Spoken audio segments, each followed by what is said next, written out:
we're going to backtrack. All right, back up a little bit again. I met up with Tom in Texas. Right. He was out with his truck in the trailer, and this is all the stuff that I have, and he was just like, just shaking his head. So he went through all my gear, and literally, I had, I've only been doing this for what, 12, 13 years, whatever, riding. I had two jackets to ride in. I had my heavy jacket, Climb Heavy, Badlands Pro for when it gets really bad weather. And then I had the Climb more, the Carlsbad or something with mesh, so that when the desert, it's much cooler. So I was literally carrying two outfits with me. And Tom just dude, that's got to go. That's got to go. Those 3 pair of shoes have to go. 6 hats. All my hats. You got a hat for every occasion, right? Usually I have my USMC hat. I change it out every other day with, my backup. Because I have a half a dozen of this exact same hat. Well, I don't have it on today. But yeah, he went through, it probably took 35 to 40 pounds off my bike. That's literally how much he took off the bike, Wow. Yeah. So back out in Moab, I convinced him to come out. He wasn't planning to, but convinced him. I said, "You got to come out and ride with me for a few days." So I'm glad I did, because Tom and I rode through some of those tough sections together. Right. Went out to Moab. We're loaded down. You're going across that sand area. 40, 45 miles an hour we were going across, and I just found it. I found it funny because I stopped at one point, right, and Tom was up in front of me, and there's some pretty big dips out there. If you hit them really, you can airborne. Got it. And so, we stopped, and I was just like, oh man, some of these areas, you don't want to be breaking down or crashing out here, because there's nothing. Right. There's just nothing. It's just desolate, right? It's desolate, flat, desolate. Miles and miles and miles. That's all you see. Just desert, no shade. So. And I just remember, I'm like, man, you don't want to be and Tom turns and he says, yeah, that's why I'm taking it easy. Like we're doing 45. And here you are doing everything that, probably on his tail, right? Stay right up. And he's going, yeah, I'm just taking it easy. We'd probably be doing 55, 65 across the sand. And you're going to flip them off at that stage. Yeah. If I hit 50, I'm like, just stand on that sand. And But it's true that those sections, you definitely want to take heed, because you can get in a lot of trouble out there. And if you do, it's a long time coming before any help comes. Gotcha.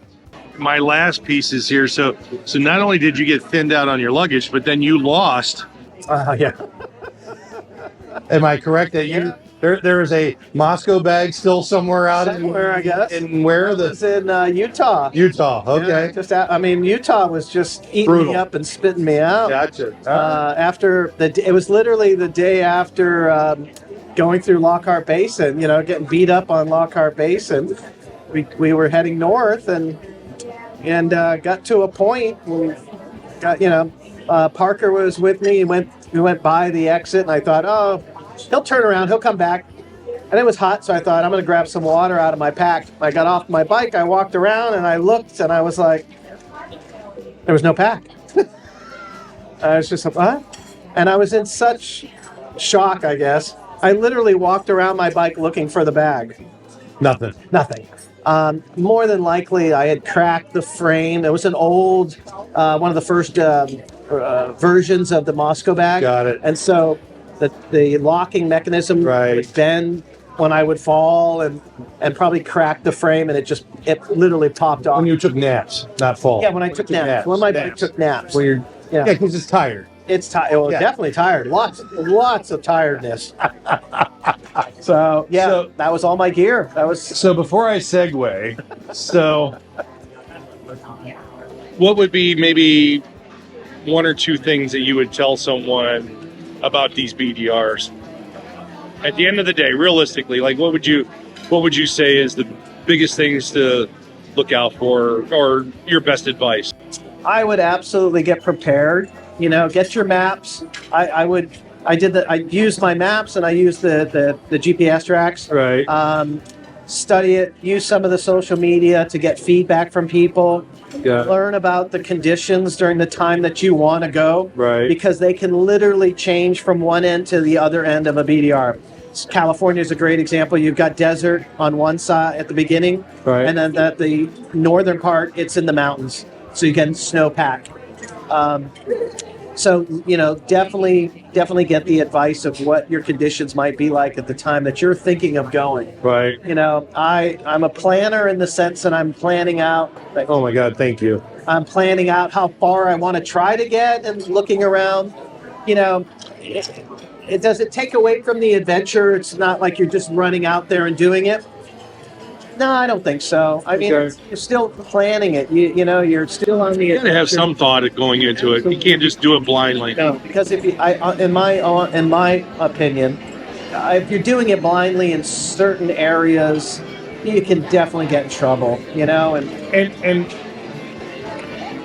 granted, the eastern BDRs, the Northeast and Mid-Atlantic, you at least are probably in a more dense population area, right? So, although there is some tough stuff on the Northeast and a few spots on the Mid-Atlantic, but for the most part, you're in relatively populated areas that you could get access to things a lot quicker, right?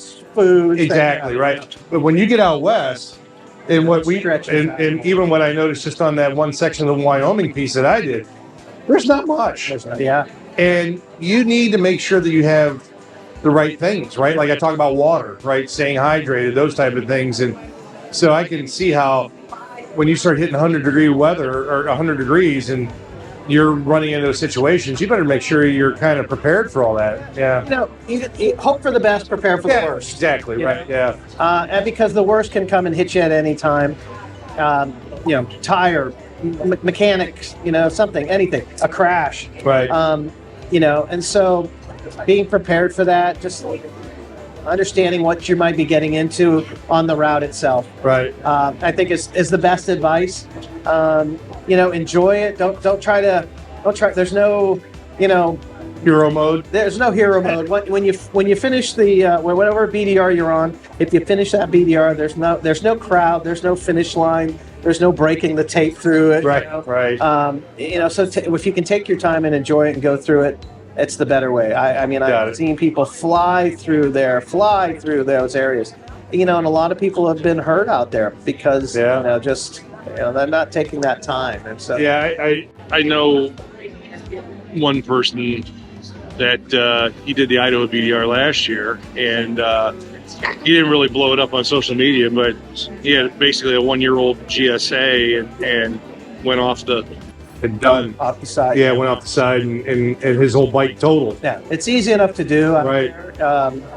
And so that would be my advice on that. Take it easy. Be careful. Be careful. Plan it. And make sure. And the other thing I think is don't try to do it by yourself. No. Right. I mean, go ahead. Yeah, I was going to say you're right. I mean, there were sections that I did by myself, but there was still someone that was with me on the other side. Yeah. Now, I did Mid-Atlantic. I did 3 sections there by myself. I think it was 4, 5, and 6, which 4, 5, and 6 is mostly tarmac and stuff like that, right? But doing anything, I will say during Thanksgiving, I went and finished that BDR, and I went further south than what I thought I was going to do. I went on 7, and I did Poe Patty and Flat Hollow by myself. And it's Thanksgiving weekend. It's slick. It's been iced over, leaves all over the place. And there was a couple of times, now granted, and those are the quote unquote expert sections on Mid-Atlantic. They're not in Colorado mountains, but there was a couple of pieces there. It was like, man, if I don't do this right, you could end up being up there by myself, And throw your tire. anything. Yeah. And so, that was probably a little bit foolish on my part, but I would definitely say don't do these things by yourself. you definitely need somebody or someone close, a riding partner or something right. And so, anyhow, all right. I guess a good segue here is you got Whale and Wayne weekend. 10 years. That means I'm 40. I started it when I was 30. If you believe that one, I got some land to sell you. So I do have land to sell you, but anyways, that's a different story. 10 years doing Whale and Wayne. Yeah, That's a labor of love. absolutely. Right. Yeah. And all the challenges that go into it. Yeah. But I want to know, like, what was the core? How did you start that?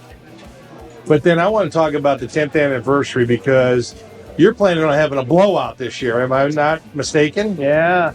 Yeah. So how did this all like come about? Doing like this first little Whale and Wayne, and then this is a good idea. Let's do year 2, and then year 3, and then all of a sudden it probably just mushroomed into something, right? So how did you? So we're going back to March Moto Madness. Okay, yeah. March Moto Got Madness. it. And when I came back into Ohio, I wanted a place to ride. Someone suggested Wayne National Forest. I went in there with my side bags and my top case Got it. and thought, geez, this is really cool. Except for the trees, but this is really cool. They keep popping up in front of me. They jump right out. And that year, I was doing videos. I put videos out yeah. and stuff. And I had a few people say, hey, you should do a rally out there. And I was like, really? And they're like, yeah, you should do a rally. I'm like, all right. So September rolled around. Right.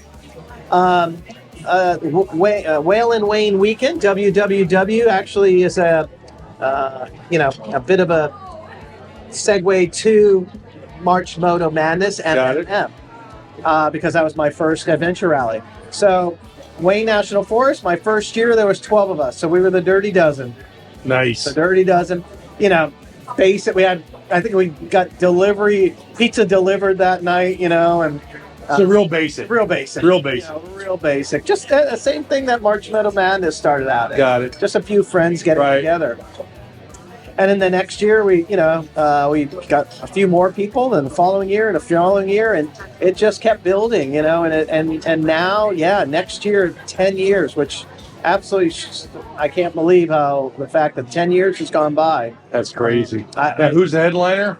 The next year, it's the Menus. So if you know the Menus, they're absolutely crazy band. They're a great band. Got to come out to see the menus. Yeah, they are the headliners next year. So we have entertainment from Wednesday night, Thursday night, Friday night, and then the Menus on Saturday.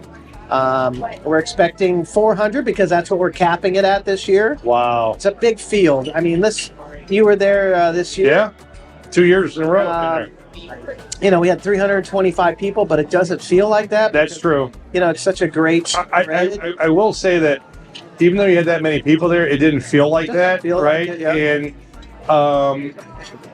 And again, it's all about the camaraderie with the groupings and stuff like that. But the way it's set up and stuff like that. So, folks, if you haven't been to Whale and Wayne, you need to come out, especially this 10th anniversary. Go blow it out, right? It'll be a lot of fun. We'll have a great time. The RV camping, the tent camping. Harley Davidson has confirmed that they're going to be there with the Pan America demo truck. So Harley's out there next year. The bands that are coming. It's just a great time. It's a great event. Love the people. The trials course. We have a great trials course. Yes, we do. That's If you haven't seen that video, check mine out. It gives you an idea. I did it 2 years in a row, but this past year's was pretty good. And we're gonna up our game, I think, next year. So I have no doubt. we're gonna up our game for next year. So It's a great time. It's family oriented. It's kid friendly. Right. We had a lot of kids out this year. Which I would tell you, so if you guys haven't had the family thing out there, having the kids do the trials course is absolutely the most adorable thing ever. Yeah.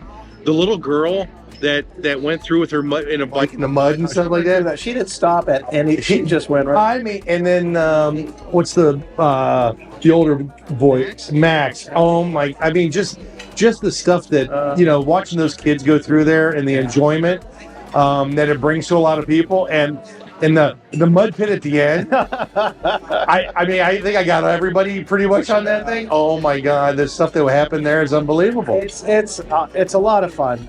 I've always wanted to bring the younger crowd in, Sure. give them something to do because talk about our next generation of riders Right. and so forth. So opening that up and giving them something to do, having extra activities, the horseback riding and the swimming and the all these different things Right. that they can do at the rally. it's a great family week really almost Right. now, and so I've enjoyed doing that and bringing some different, so a little different experience for Wayland. I think it's awesome. I think it just builds a community more. I think it also adds that different mix in there, and it's fun. Everybody has a blast. So, well, I know we've been sitting here for a long time. I really appreciate you taking your time out. Is there anything else that you would add? Like, I think I got, kind of found out your history a little bit, right? Like, kind of where you got to. Obviously, the BDR thing is a big thing for you, and in the community in general. I mean, that's a big thing that someone's done all 11 of them, because I don't think there's been anybody else that's done all 11 that we know of. Maybe there is. And then obviously your Wayland Wayne thing. I mean, that's kind of like a little bit of your legacy of what you're doing now inside this thing. And then you work for the MOA. I didn't even get to that piece. Like you're doing all this ADV stuff for the MOA. It's everything that I've been fortunate. Events, right? All these events. Yeah. Working on bringing different events, different programs and products and services, Right. To the whole community as in general. Right. And I'm fortunate enough to be able to have the position that I have with the MOA, and That's great. continue that with training and more for training for the kids, and all these things with the BMW Performance Center. Right. So it's a great, I really this adventure riding has literally changed my life since doing this. That's awesome. So That's great. I love it. I love every minute of it. Anything else you want to leave? A last word, statement, anything? just adventures out there, go ride it, Do your thing, whatever. Yeah. do your thing, be happy. That's great. All right, Chad, thank you for everything. I appreciate it, man. This is awesome.